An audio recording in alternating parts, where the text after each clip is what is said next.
Hello, and welcome back to the Have Not Room.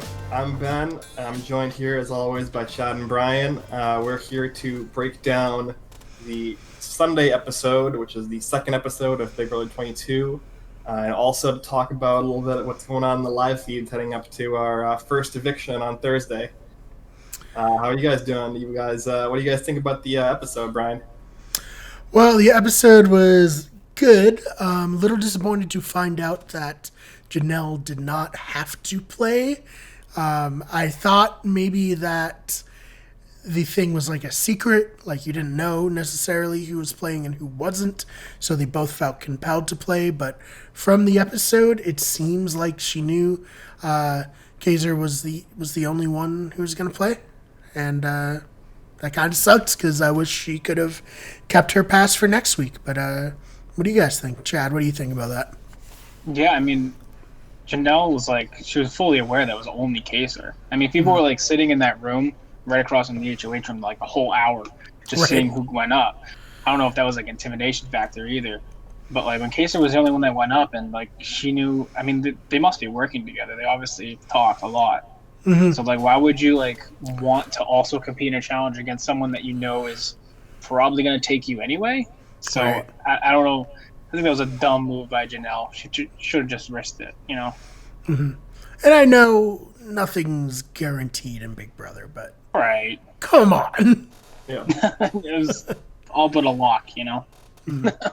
yeah. And I felt bad for Kevin and Keisha getting nominated, of course. Oh my god. Yeah, Poor sucks. Kevin. I don't think he saw it coming at all. I don't know.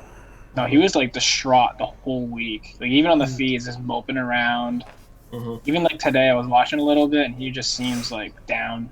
But I think he has a little pep in his step because he knows he's likely going to stay. But I mean, that could change by Thursday, easy. Oh yeah, definitely. Yeah. Ben, what'd you think of the safety competition? I historically have been very anti-twist, especially with like modern Big Brother. I feel like most of their twists are poorly designed, not really good in terms of like game mechanics or game theory, and often do a lot to just kind of boost the one huge alliance that's already in power and make it even harder for somebody who's on the outs to potentially get some kind of foothold. I think as far as the safety suite, which I think is going to be the first of maybe a handful of multi-week room-style twists that we're going to see, I think the safety suite was actually very well designed, very simple, straightforward. I think there's a lot of play to it in terms of like uh, making the risk-reward decision of when to play, whether to save your pass for a subsequent week. Yeah, I really like it. I obviously, I might be slightly biased based off of the result because Right. I was definitely happy to see um, Kaysar and Janelle get saved. Even though I am also a fan of both Kevin and Keisha, so I was sad to see them be the ultimate noms. But yeah, I think the twist is surprisingly well designed, given what we usually get from Big Brother. Yeah, I mean, I think it's probably most similar in the last few seasons to the Roadkill, where it's like, you know, well, I guess no, it's not secret. It's a one like person winner challenge. I guess I don't know. It's kind of unique in that sense. Like they did the immunity thing, right? When BB19, when it was like, 19, yeah. can we just do anything to shake this up and make it interesting? Yeah. But that was you could play every week, right? And the only downside was if you came in last, you were the Correct. third nominee. Yeah. Yes. So this is interesting. I think it works a lot better when you're a duo and you don't both play the same week. But what can you do? Yeah, I mean, Exactly. based off of that, I think that there are two things with that. One is it was basically a split second decision. Kaysar was like basically tapping his thing in when there was like 5 seconds left on the clock. Yeah. So I think there was like some kind of panic last second, split second decision going on there. And also, two, I think it was unclear whether it was possible for nobody to win. So there was a timeout aspect to the specific competition. Oh, there They found was. out, yeah, they found out afterwards Okay. that if they had both timed out. That neither of them timed out. And the timeout was like 30 something minutes. 30. It was either 30 or 35 minutes. I think they both went under 20. Yep. But I think if they both timed out, they would have, I think, redone it with like a tiebreaker. But there was a potential in a like unclarified rule there of like maybe Kaysar plays and doesn't just auto win. I would love to find out if he would have just won by default. You know what I mean? Yeah. I believe afterwards it was clarified that he would win by default, but they didn't know at the time. Yeah. Damn. Well, yeah, so that makes more sense as to why she would have played. Because, like, if he could have timed it out and just not won at all, you got to cover all your bases. It at least gives them a little bit of time to get their footing. I know she's got to walk around in a star costume, but that's not the biggest of deals. And it sounds like being on slop's a lot worse this season than any punishment would be. Yeah. I mean, this is only for, the first 3 weeks anyway. So, I mean, you can imagine everyone's just going to play the third week. Yeah. So, use it now. Give yourself the best chance. I bet week 2 you're going to see people play, but week 3 is just going to be everyone. I mean, why not? Yeah, did Cody say that he was going to play next week? That makes a lot of sense for him as the first HOH. I think that he said maybe a select few people, like he said, maybe other than if Enzo won, or maybe something like that. Like other than a few very select people that he's like very, very close to, like maybe Franzel or Enzo. If they won, he probably wouldn't play. Otherwise, I can see him definitely playing. Agreed. Yeah, so I guess, is there anything else from the specific episode we want to talk about before we get into the broader feeds? Do you guys like the competition itself? I know we talked about the twist kind of as a like a macro overview, but what about the specific like? Yeah, I liked it. I don't necessarily have a ear for music myself, so I think I would have done very, very bad at that challenge. What about you guys? It was challenging. It looked like a tough one, and like, I mean, I didn't even know that big room was back there. Like, where the hell did that come from? But have they ever used that room before? No, I think it's just I guess I've never seen it. I think it's probably somewhere else, and they like just edited it to make it look like they were like walking. Similar to BB20 with the hacker competition. Oh right, yeah. That's what I was thinking too. Yeah. It's a really nice lounge. I bet they wish that they could just hang out there, because without the backyard at the beginning, it was very much on top of each other in that house. But yeah, other than that, I don't really have much else to say about the main episode. What about you? I like that we get a new Jadelle gif of her throwing her jacket off as she enters the lounge area. Yes, that was super badass. Oh yeah. But yeah, let's do it. You guys ready? Feed time. Ready. Yeah. If you just want to talk about episodes, I guess now would be the time to leave, because we're gonna spoil pretty much everything that was on the live feed. So we'll see you next time if so. And Ben, what's happening here, man?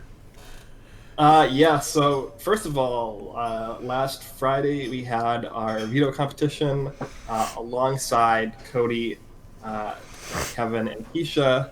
We had Enzo compete, who was selected by House Guest Choice by Kevin, surprisingly, potentially. Also, Tyler and Ian were the other two people who were competing in this competition.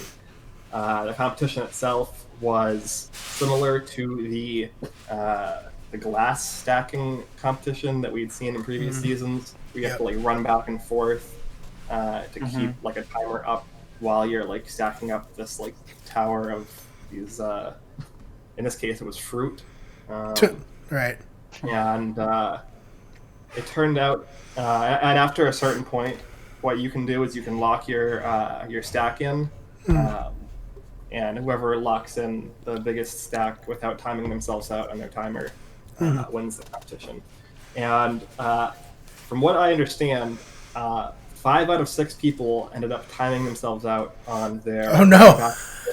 And the only person to actually lock in an amount of fruit, which I think was 39, was Enzo. Enzo is our Power of My Veto guy. winner. So I saw a fun clip where he won and was like, went to Cody and was like, all right, yeah, I'll keep it the same. Unless you want to get Tyler out. Cody was like, no. And I was like, all right, yeah, no, just throwing it out there. Yeah, I mean, this is, I believe, Enzo's second competition win across 2 seasons. Oh, wow. and, Okay. God damn. Yeah. This is he's huge. coming out the gate strong. He's showing that a decade later he can tie, if not potentially surpass his competition performance from his original season. Yeah. I mean, he did say he's in the best shape of his life, right? So. He looks it. Yeah. And PvP competitions are sometimes a crapshoot, so I think he can pull off at least one more win for the whole season. For I sure. think it's likely, I would say. Yeah, so as you referenced, Brian, he went up to Cody, asked, should I use this? Cody said no, and subsequently he did not use it. There's not a lot to talk about in those couple of days in between. Yeah. As far Sad. as like, How did Kevin react to that?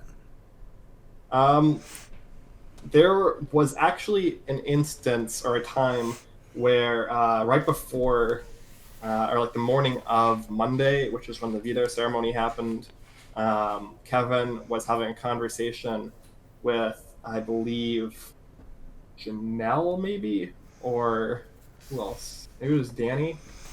And I think it was Danny actually, where he was trying to see if he could convince Enzo and Cody to backdoor Memphis, like get himself taken off the block and have Memphis put up instead. That never went anywhere. Oh God, no! Cody's working with Memphis. Yeah, like hardcore. Yeah, Yeah, we'll get so- a little more into that. Into the Yeah, way the can we house is kinda- structured.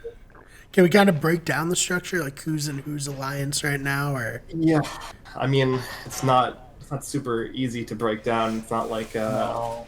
some kind of like level 6 Faute setup or like grateful, but not grateful. It's not. There's no clean breaks. Right. Um, In that sense, where do you think the House is leaning in terms of the vote then? right now, it seems like Kevin is staying and Keisha is Okay. going, which is good news for me not looking like a total idiot in terms of Kevin being my pregame winner pick. Right. But I'd say the vote is marginally up in the air, maybe like an 80-20 situation. Who does Cody prefer to go? Cody definitely wants Kevin to stay at Okay. this point. Him and Kevin have a much stronger relationship. As Chad referenced, they had this heart-to-heart before and after the nominations, when like Kevin was having a lot of like emotional issues, mostly related to him kind of feeling back towards situations that had happened on BB11, where he like didn't want a lot of those situations to repeat themselves, and Right. he was feeling kind of like socially ostracized. But yeah, Cody definitely wants Kevin to stay. He has a much better relationship with him, and most of the people that are orbiting around Cody in like kind of this loose line structure that we can talk about also want Kevin to stay. The people who are pushing for Keisha to stay are people like Janelle and Kaysar, and the people that they're trying to build up around them, the potential like outsiders of the house. Right. So I guess on the show it definitely showed Nicole and Cody working pretty tight. Is that reflective of reality? Yes. So right now, the most locked in core, like I guess alliance loosely that we're seeing right now is Cody and Enzo, who have a final 2 together and are one of the tighter pairs in the house, and they call themselves the Roots, and they are working with Franzel and Danny as a foursome. Okay. But they are also trying to form a separate foursome with Bailey and Davon, which is actively being talked about as the Tree. A tree. With Oh God. And maybe Well, I don't know if you guys might be very interested in the way that this alliance structure is going to work out. I don't know if you've ever heard of anything like this, but the idea is that the four of them are the tree, but each of them has a branch that they're going to reach out to as a separate one-on-one alliance, and the Right. tree is going to be kind of secretive, and each of them are going to try and use their relationship with their separate branch in the tree to command a potential 7 or 8 person collection of votes. Right. so what you're saying is it's the brigade, but called the tree. I don't And know. that's so funny that you mentioned that because I was watching live feeds at lunch and it was just Cody and Devon just chilling in the table area in the kitchen, and Danny walks by and Danny just goes, "She's a branch," and Cody's like, "What are you talking about?" And she's like, "A branch." Cody's like, "Oh, I get it now." He thought it was like a slur or something. It was so funny. No. Now that you say that, now that they're the tree, like, oh, are you Yeah. kidding? Like the tree of life in Avatar? Like, what are we doing? Like the tree? So I don't know. I guess who are their branches? So Danny. tentatively, right now, I believe Danny is supposed to be Devon's branch, but Danny's also involved in this 4-person group separately with Cody and Enzo. Cody's branch is going to be Ian, I think, and Bailey's is going to be Janelle. And Enzo, in classic Brigade fashion, does not have a branch. I love it. I love this man. Well, I mean, obviously it's a great alliance strategy if you can make it work. Again, Yeah, that's the key. Like, I mean, because that'd be 7 people. Hard to sway votes away. Like it would take the rest of the house to realize what's happening and counteract it before it can really take hold, which is unlikely if everyone's on board and if they're able to do this well to where the branches don't realize they're on the outside of the alliance. It's hard. I mean, I think it's going to be really hard to pull off in an all-star season where you would hope, and I know it's been kind of slow in the first week, but you would hope that everyone's kind of autonomously looking out for themselves. They're all really playing for their own self-interests rather than just playing to make jury or stay, Yeah, I mean, obviously the strength of an alliance like this is keeping it as under wraps as possible. And there is definitely evidence to demonstrate that a ton of people in the house have very bad reads on the social structure and the strategic. Speaking of which, I saw this morning. You're not too kind about Nicole A's reads on the house. Is that accurate? They've gotten less bad today. After her conversation with Janelle, she's correctly pointed out that Memphis is a lot closer to Cody than is would otherwise be obvious. But Janelle then kind of convinced her otherwise, so she got off of that. Oh, good. Also, someone convinced her off of the one good read she's had. She also is more onto Danny and Franzel's relationship being closer than a lot of other people are thinking it is. Like Janelle, again, for instance, thinks that Danny is more loyal to her than to Franzel, even though that what she considers to be more of a friendship than an alliance. But yeah, Nicole Anthony's reads have been pretty atrocious. And I think a lot of that can be attributed to her not really having information for much of the first half of the season last season, and that kind of being a continuation. I think also she's been a have-not. She's been kind of sick because of slop for a few days, so she's been what's happening with slop? Everyone's sick. We kind of saw this last season as well. I think they changed the recipe last season to make the oats be thicker than they had previously been, and that's causing a lot of like constipation and like stomach issues. That's great. It's Yeah. fun. I mean, I just wish they'd get rid of have-nots, honestly. Like, if they want to keep the stupid room, that's fine. But just, like, slop is so... it's just, like, a barrier for gameplay. Yeah. It's just not necessary. I agree. Or, just... why aren't people eating in the shower? I don't understand. Yeah, exactly. Like, we've already established... Like, Enzo also is somebody who, like, famously cheated on have-nots. And like, Jackson obviously got away with cheating at have-nots for the entirety of last season, and then won the game. Right. So, like, obviously, production doesn't care enough to, like, really seriously enforce the have-not rules. You gotta, like, flagrantly... Yeah, like, Matt Kleins flagrantly broke the have-not rules in PB19, and he received, I believe, 1 penalty vote.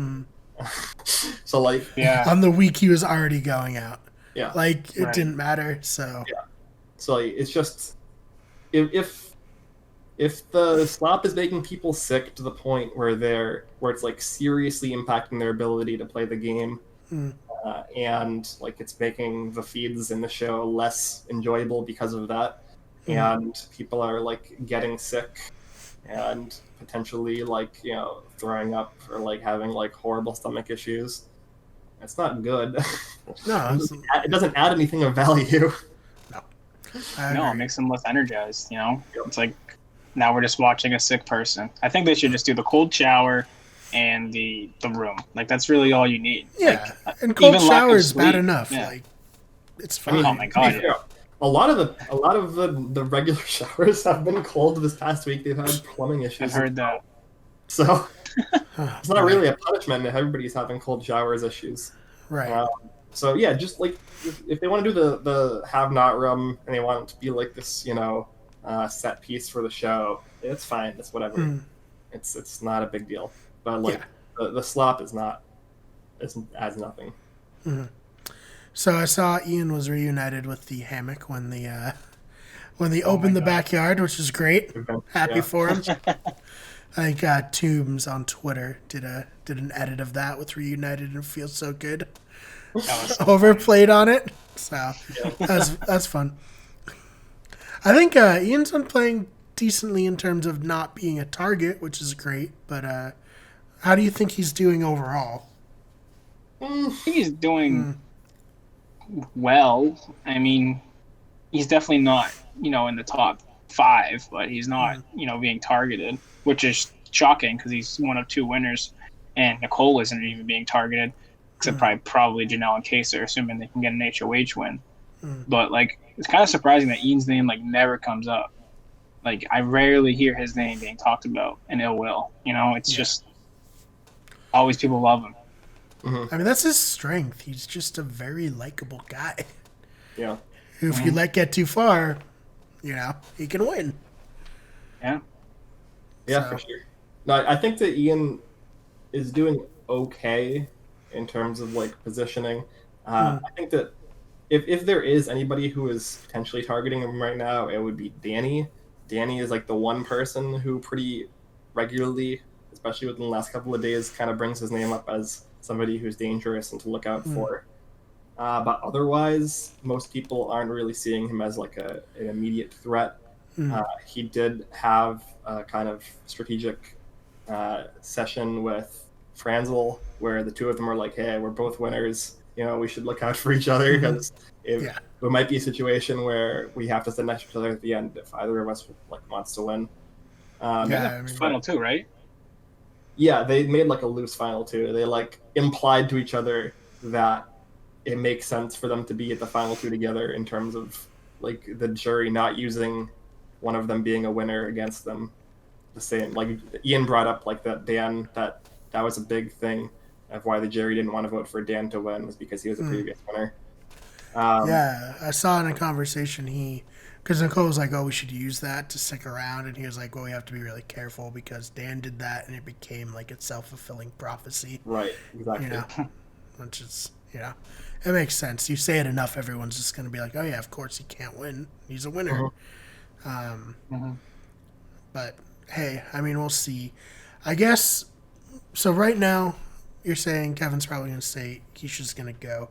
Let's play that out. Let's say that's the case.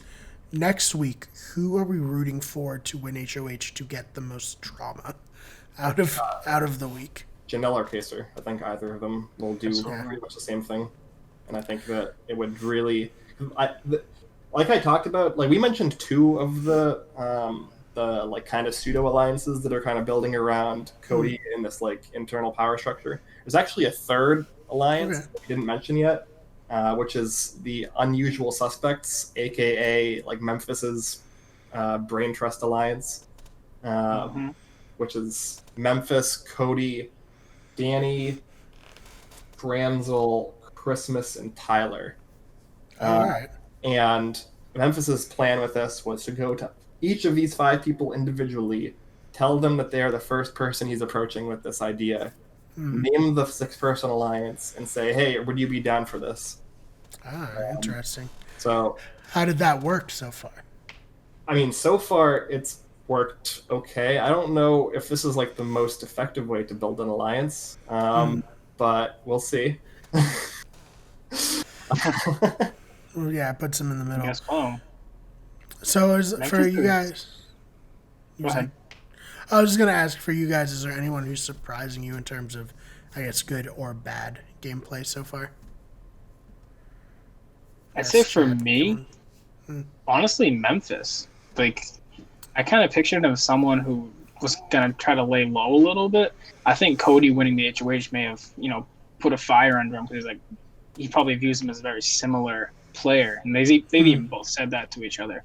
I think if Cody didn't win that HOH, Memphis would probably be a bit more, in the shadows. But I think Memphis, like you said, he's trying to build alliances. He's everywhere. I always see him on the feeds in groups. So I think he's really playing hard. Other than that, I can see Cody a lot. I mean, Tyler has like already 5 duos that he's in, Right. which is insane. And I mean, Kaysar is just like I was telling you, Ben, earlier, like I'd be scared of the guy. Like he's, an intimidating person, and he's an amazing player, and he's proven it. Just to have the foresight to know to play in that challenge, then win it. It's just like he definitely would have went home this week. I think Janelle probably could have stayed over him, maybe, but I don't know. He's going to be a force. Yeah. All right, Ben. How about you? Anyone surprising you so far?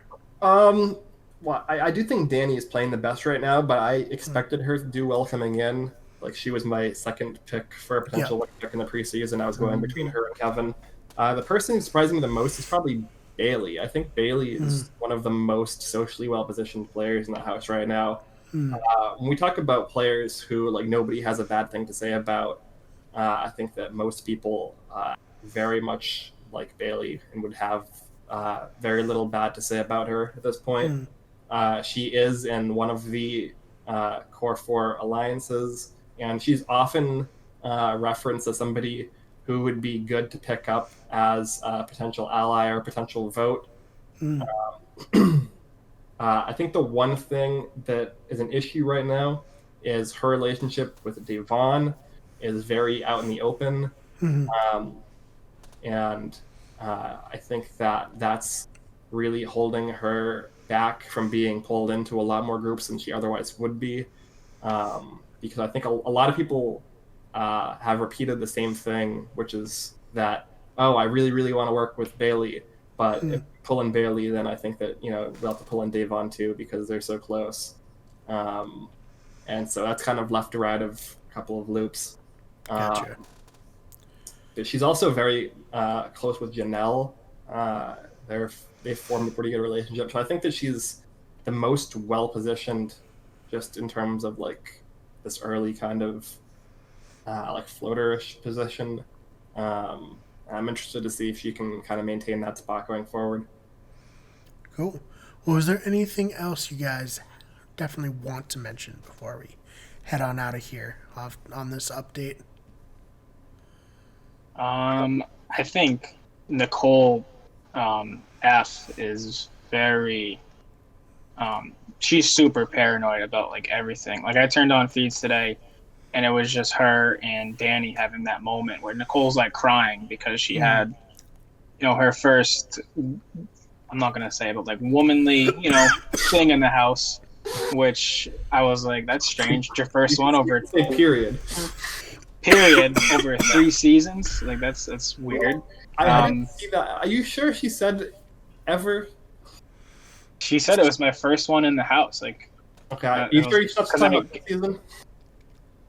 Maybe, I don't know, but like, she said it to Danny, and Danny's like, okay, but she was like really talking Danny down because I think Janelle is so in her head. Like, she's like terrified of this woman. It's like, it's crazy. She is so paranoid. I think if she chills out, she'll be okay. But I mean, she's making herself a target, especially to Janelle and Kaysar.